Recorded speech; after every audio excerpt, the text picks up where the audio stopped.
Time we're gathering new details on breaking news we brought you last night. A power outage across several Providence neighborhoods. Citywide, 6,300 customers lost electricity. National Grid is telling us today it left the Providence Place Mall and shoppers in the dark, some of them stuck in elevators before the power came back on. We just spoke to officials who explained more in depth about what led to the outage. Eyewitness News reporter Jared Pliner joins us now with more.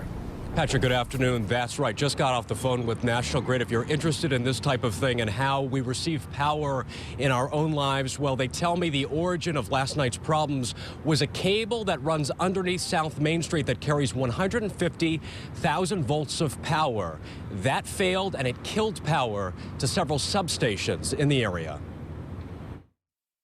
Eyewitness News' CityCam capturing a welcome sight around 9:30 last night. Power restored to the Providence Place Mall after about an hour and a half in the course of an evening that saw significant outages. South Main Street, a big part of it. Pretty much a quarter of the city that's out. By about 2:30 this morning, things were back to normal, but at Providence Place, there were some uneasy moments with 4 people having to be rescued from 2 stuck elevators. The mall in darkness, which prompted questions about a backup generator. Security told me they do. It did not kick in. For whatever reason, I'm not sure why it didn't kick in. Miriam, hospitals did, by the way. At the mall, fire crews had to be thorough. Because there's over 25 elevators in the building here, and none of them have power, we devised a plan that we're going to check every elevator. Brielle Cox works at the food court. She said the sudden darkness was unnerving. People were acting pretty crazy. A lot of people were screaming, yelling, running. My supervisor brought me downstairs with his flashlight, and we actually had to clean before we leave, so.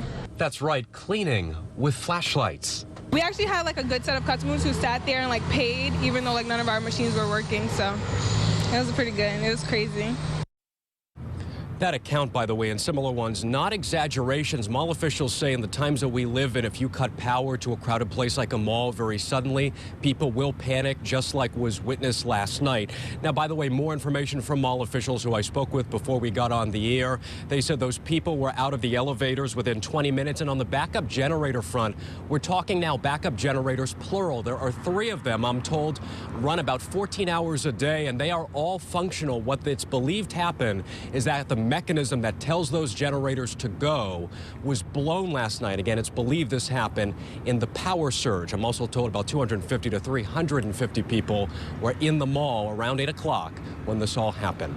For now, live with the Providence Mobile Newsroom, I'm Jared Pliner, Eyewitness News.